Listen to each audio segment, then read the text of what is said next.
Have you checked the children? Your little master. Hi, I'm Chucky. Wanna play? Sometimes that is better. You're gonna need a bigger boat. Long days and pleasant nights, fellow travelers along the path of the beam. I am known on this level of the tower as Jaime in Fuego, and if you please, you join me here for a bit of palaver on Hail to Stephen King. That's right, you can just call me Fuego for short, and I cordially welcome you to the horror show. And yeah, my weekly Cy King coverage that usually comes on a Saturday. It used to come twice a week. We scaled it back a little. And that's just because of the fact that we were just running ourselves ragged with horror show craziness, 2 episodes a day, all this different stuff. And yeah, we were wondering how those YouTube algorithms were actually going to treat us. But as far as being treated to something very different and very interesting, yeah, I have a Cy King story I had never read before. So there's a couple of these that I kind of banked, weeks ago at one particular point. I'm not sure when you're seeing them, but when you do, you'll probably be like, hey, where's, new set and so on and so forth. And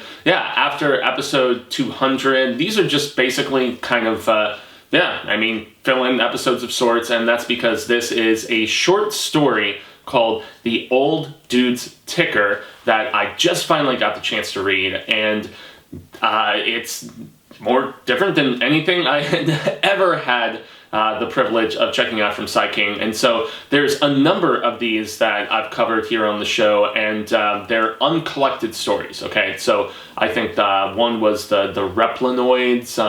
There was another that's title is eluding me that was about this guy who was like a tiger trainer and stuff like that. And so, yeah, believe it or not, there's a lot of these stray just tales that are dwelling in like weird collections like this. And so this is the Big Book of Nikon, but I guess it was also collected in another Nikon anthology. But I mean, essentially, if you just Google the Old Dude's Ticker and Nikon, you will be able to track down at least some sort of version of this Cy King story that was never properly published. And he even gives a little dissertation at the very beginning. And just to actually give some context, so Nikon stands for the it's like a Northeastern Horror Convention. Let's double check. Okay, so Bob and Mary Booth invented the Northeast Regional Fantasy and Horror Convention, which is abbreviated to NECON, in 1980 after they ran the 1979 World Fantasy Convention.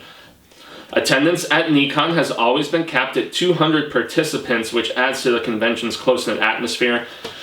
Now, as somebody who covers a lot of conventions, that seems very elitist to me, but, to each their own. And I know in 1980, like, genre stuff, I mean, I know the following was obviously out there, but, I mean, maybe not to the degree that it's there in this day and age, but to each their own. So attendance at NECON has always been capped to 200 participants, which adds to the convention's close-knit atmosphere, but also creates a high demand for tickets, well, obviously. And here in the current resale market, that's a scary thing, unfortunately. If you've never been able to attend this incredible summer gathering, the Big Book of Nikon will give you a glimpse into what makes this convention so special, and if you're already a Nikon regular, this generous volume will bring a lot of fond memories. And so, just this collected volume that I have right here, it's got stories from Neil Gaiman, Peter Straub, Jack Ketchum, and the list just goes on and on and on, and Cy King, obviously. So, I was really stoked to finally get the chance to check out the Old Dude's Ticker, and I'll just read,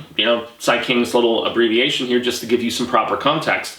In the 2 years after I was married, 1971 to 1972, I sold nearly a dozen stories to various men's magazines. He was doing like Cavalier and various others, but most were purchased by Nye Wilden, the fiction editor at Cavalier. Yes, that's right. Those stories were important supplements to the meager income I was earning in my 2 day jobs. Yeah. One as a high school English teacher and the other as an employee of the New Franklin Laundry where I washed motel sheets. Those were not good times for short horror fiction. There have really never been good times for genre fiction in America since the pulps died, but I sold an almost uninterrupted run of mine, no mere feat, for an unknown, unagented scribbler from Maine, and at least I had the sense to be grateful.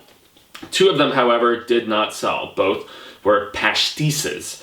The first was a modern-day revision of Nikolai Gogol's story The Ring. My version was called The Spear, I think. That one is lost. And obviously that's a big-time bummer, because with just reading these uncollected works, it always makes me wonder, like, did King just not believe in them enough? Was the response just so ho-hum that, you know, he threw them in a drawer, Pet Cemetery status? I don't know. That one is lost. Second one was That Follows, a crazed revisionist tale of Poe's The Telltale Heart. I thought the idea was a natural.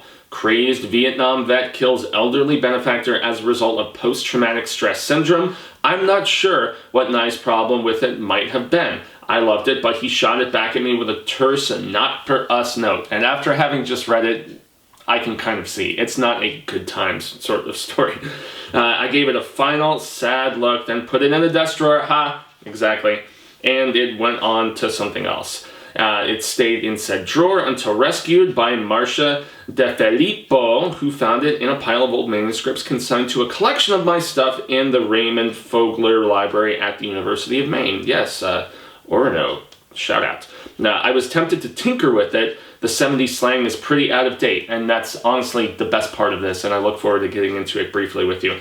But resisted the impulse, deciding to let it be what it was then. Partly satire and partly affectionate homage. This is its first publication in no better place than NECON, which has been the best horror convention since its inception. Folksy, laid back, and an all-around good time. If you have half as much fun reading it as I had writing it, we'll both be well off, I think. I hope some of Poe's feverish intensity comes through here, and I hope the master isn't rolling in his grave too much, and he signs it to Steve King, which I truly appreciate. So, this collected anthology came out in 2000, but as he mentioned, the story was actually first written in the early 70s when, you know, Vietnam War was obviously still raging, still a big thing, and yet had been going on long enough for people to come back and you could see the shell of their former self that they had become. Frightening, feverish, just all of those different adjectives. But it's really the wording in this story that, I'm not gonna say this was like a white whale, but I'd heard fellow constant readers, fellow CRs and stuff tell me that this was very strange in its just wording, its dialogue, and King is definitely right. It's totally of the era, written from the perspective of this former soldier, and, well, his name is, I was just trying to remember, I know it was like Richard or Robert or something like that. Under the name of Richard Drogan is in fact Robert S. Dysonhoff, who escaped from the Quigley, Ohio Veterans Hospital on April 9th, 1971. So if you have any familiarity with Poe's classic Telltale Heart, it's essentially a tale of murder and then the just resounding building guilt that transpires thereafter. And yet, for me, the thing that makes this so distinctive and different and interesting is the way that it's all kind of thought of and described by our main character here, you know? Okay, so he's like, yeah, spooked. I'm pretty fucking spooked. I've been that way ever since I came back from Nam. You dig it? I'm no Section 8. What happened over there, it didn't screw up my head. I came back from Nam with my head on straight for the first time in my life. Dig it. My ears are like radar. I've always been good at hearing, been since Nam, but I hear everything. I hear the angels in heaven. I hear the devils in the deepest pits of hell. So how can you say I'm some kind of fucking psycho case? Listen, I'll tell you the whole story. Think I'm crazy? Just listen to how cooled out I am, man. Yeah. Essentially, the entirety of it is done in that just very personal and just very of the era, like kind of, I'm a hip, cool kind of dude and stuff, and it's described as such the entire time, you know? And it essentially goes through the same kind of tropes that you would expect, you know? He has this elderly benefactor. Elderly benefactor has like a weird, like, bulging eye kind of craziness that's going down, and for whatever reason he's fixated on said eye, and it's the one thing that just bugs him. Can you dig? You know? And despite describing himself as not being a Section 8, homie is so Section 8, it's like just the way he analyzes stuff, the way he describes stuff, you can tell that he is not in like a right state of mind, obviously, and yet there's lots of description of him actually going and just referencing the time that he spent in Vietnam, you know, Nam, as he calls it very distinctively and whatnot. And yeah, he's talking about MPs, he's talking about, you know, little dudes in black pajamas, like all this different stuff. So it's very reference heavy. If you're down with stuff like The Deer Hunter and one of the greatest films ever made, Apocalypse Now, you know, which is, Conrad is God in my opinion. That dude was just an amazing, amazing author. And yes, I am a big fan of that film, as you can obviously tell. The final cut, I think, came out recently, or, you know, some additional super extended version of Francis Ford Coppola's film. But anyway, so if you're down with Vietnam storytelling, this will be right up your alley because it's just so lingo-wise of the era in every possible capacity. And I'm glad King didn't revise it or try to mess with it and update the lingo and like make it, I don't know, Cold War-ish or, you know, War on Terror-ish or whatever. I dig the fact that Hollywood had this fascination post-Vietnam with, you know, the fact that it's the opposite of what we get in Hot Shots Part 2, you know, where Miguel Ferrer, rest his soul, war, it's fantastic. No, that is not the case here. And Vietnam was the first war where the conflict was not glorified in the same degree that we had like in the big one and, you know, World War I obviously too, where the Americans weren't as involved, weren't attacked on their home soil. And so, yeah, this really, it exemplifies, personifies in a very distinctive and interesting fashion just what these soldiers took back with them.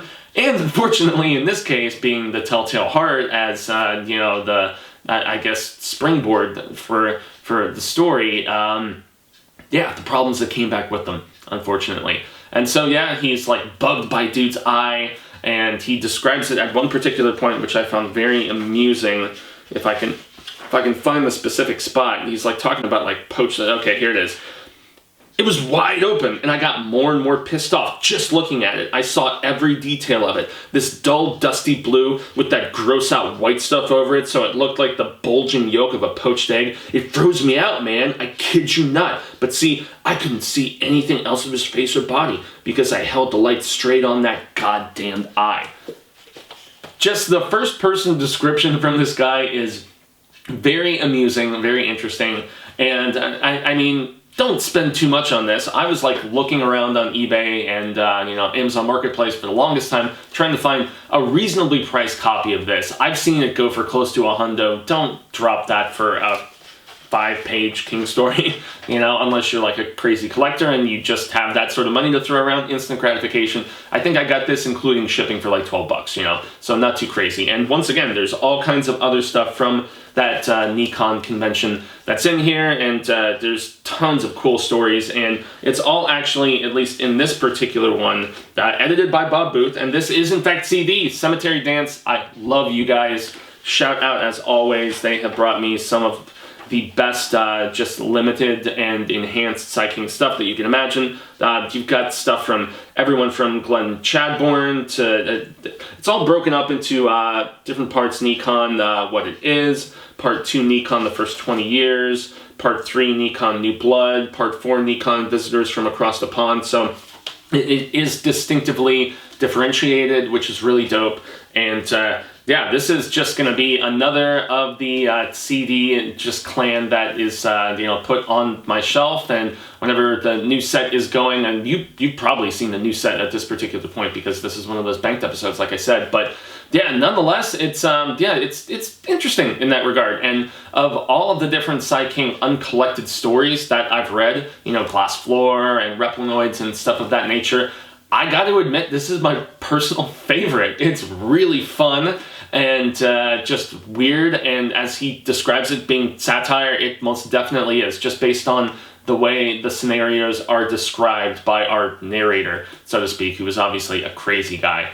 And yeah, the cops eventually show up, and that's when, you know, in the Telltale Heart, you know, the thumping of the heart and the craziness and the guilt and all that stuff starts to build up. It's when the police arrive here. That dude is just dealing with it, and you know, those radar ears, right, that he was describing earlier, it's a thing, obviously, and it builds into something significant. And yeah, I dug this story, man. I dug it. You know, it was pretty dope. And so, yeah, that's going to be the end of the shorter proceedings for today. Anytime you see any of these on the older set, you know, it's those banked episodes. Cecil and I had this discussion a while back about, yeah, let's just bank a bunch of episodes and, you know, throw them out if it's a busy week or other stuff that's going on, you know, whatever the hell it may be. So if you see, like, weird jumping between sets over the weeks and stuff, this will probably be going up sometime in 2020, so look forward to that. And yeah, I've been Jaime Fuego. You can find moi on all social media sectors like Twitter, Instagram, Facebook, YouTube. YouTube, I have my own personal channel actually called, just Jaime Fuego, Infuegotainment to be specific, and lots of Star Wars coverage on there, lots of non-spectacular coverage of everything from, you know, comedies to, you know, all the Marvel stuff, art house, drama sort of things, because I'm into that sort of stuff. And yes, definitely check it out. It would be greatly appreciated if you jump over and help me get over a GZ in the subscription. Yeah, I'm in the 900s right now, so not too far off, but you know, I'm not sure what that will be when you get around to seeing this video. But obviously, like, share, subscribe here on The Horror Show. It is supremely appreciated. And then lastly, every Monday evening at 6 p.m. Pacific, 9 p.m. Eastern, I'm on a show with Lindsay Mimsy from My 2 Cents of Nonsense, and obviously the main dude over there on Willis Greedia CP. It's a program called Show Business, and that's where we kind of break down weekend box office numbers. We make some predictions about the forthcoming week, and then have some palaver about some of the biggest entertainment stories that have gone down in the previous 7 days. So, I've been Fuego. Y'all have been rad, sad, as awesome. And until the Wheel of Ka comes around once more, I shall say hasta luego, sin amigos, constant readers, viewers alike, and say thank you. But I'm hopeful that we get to share more of this palaver sooner rather than later. And until then, you better remember to stay scared and read Stephen King. Because if you can track down the old dude sticker, yes, it's short, but it is a damn fine time.